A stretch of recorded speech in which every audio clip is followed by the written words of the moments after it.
भाजपच्या नेतृत्वामध्ये युती सरकार राज्यात येणार अशा प्रकारचं वक्तव्य अमित शहा यांनी काल पुण्यातील मेळाव्यामध्ये केलेलं होतं। अमित शहांच्या या विधानामुळे महायुतीमध्ये आता सस्पेन्स वाढलेला आहे। मुख्यमंत्री पदाचा दावा सांगणाऱ्या मित्रपक्षांना अमित शहांनी हा इशारा दिलाय का अशी चर्चा देखील आता राजकीय वर्तुळात रंगू लागली आहे। शहांच्या विधानामुळे महाराष्ट्रात भाजपचा मुख्यमंत्री होणार का अशी चर्चा देखील रंगते आहे।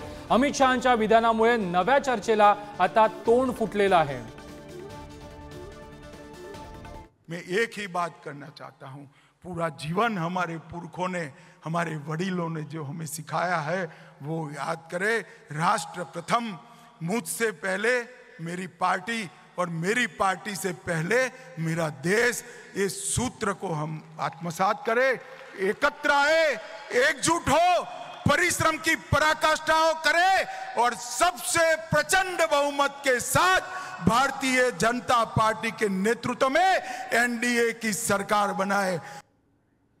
या संदर्भात अधिक माहिती देत आहेत आमचे प्रतिनिधी ओम देशमुख। ओम, अमित शहांनी काल वक्तव्य केलेलं होतं की भाजपच्या नेतृत्वात आगामी युती सरकार राज्यात स्थापन होईल। अमित शहांना मित्रपक्षांना हा इशारा द्यायचा होता का भाजपचाच मुख्यमंत्री होईल का असं अमित शहांनी सुचवलंय का अशा चर्चा सुरू झाल्यात। काय विश्लेषण करशील? प्रथमेश, अगदी स्पष्ट आहे, आपल्याला या विषयावर थोडंसं विस्तृत बोलावं लागेल। काल भाजपची प्रदेश कार्यकारिणी पुण्यामध्ये पार पडली। 5000 पदाधिकाऱ्यांच्या उपस्थितीत अमित शहांनी सगळ्यांना मार्गदर्शन केलं। विस्तृत असं भाषण त्यांनी केलं। मात्र भाषणामध्ये काही महत्त्वाचे मुद्दे त्यांनी उपस्थित केले। ज्या वेळेला येणाऱ्या विधानसभा निवडणुकीच्या संदर्भात अमित शहा बोलत होते तेव्हा त्यांनी एक विधान केलं की येणारी विधानसभा निवडणूक जी होईल त्यानंतर जे सरकार अस्तित्वात येईल ते युती सरकार भाजपच्या नेतृत्वात असेल। हे विधान केल्यानंतर त्यांनी असंही सांगितलं की हे विधान तुम्ही नीट समजून घ्या, येणारं सरकार हे भाजपच्या नेतृत्वातील असेल। गेल्या काही दिवसांपासून लोकसभा निवडणुकीचा निकाल लागल्यापासून भाजप राज्यामध्ये काहीसा बॅकफूटवरती गेला आणि शिंदेची शिवसेना असेल किंवा अजित पवारांची राष्ट्रवादी असेल ही काहीशी आक्रमक स्वरूपात पाहायला मिळते।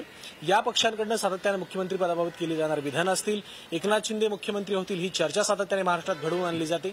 या सगळ्याच्या पार्श्वभूमीवरती कुठेतरी भाजप पुन्हा एकदा महाराष्ट्रात नंबर 1 वरती असेल आणि भाजपच्या नेतृत्वात राज्यात सरकार येईल आणि भाजपचा मुख्यमंत्री असेल असं एक प्रकारे अमित शहा यांनी महाराष्ट्राला स्पष्टपणे या सगळ्या इशारा दिलाय।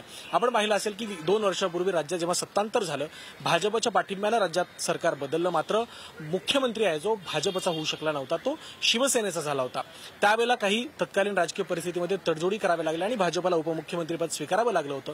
मात्र पुन्हा एकदा अमित शहांच्या या विधानामुळे राज्यात येत्या काळात जर भाजपचं सरकार आलं, महायुतीचं सरकार आलं तर मुख्यमंत्री हा भाजपचा होईल अशा प्रकारचं एक विधान त्यांनी केलंय। त्यामुळे कुठेतरी पुन्हा एकदा एकनाथ शिंदे मुख्यमंत्री होतील याबाबतच्या जे काही चर्चा होत्या त्यातली हवा काढून घेण्याचं काम या निमित्तानं झालंय असं म्हटलं जातंय। एकनाथ शिंदेंनी बंड केलं होतं, त्यानंतर भाजपचा मुख्यमंत्री झाला असता तर भाजपला त्याचा फटका बसला असता हे एक गृहीतक मानून भाजपनं त्यावेळेला एकनाथ शिंदेंना पाठिंबा दिला होता। मात्र पुन्हा एकदा जर राज्यामध्ये महायुतीचं सरकार येत असेल तर त्यावेळेला मात्र भाजपचा मुख्यमंत्री असेल अशा प्रकारचे संकेत काल अमित शहा यांनी दिलेत।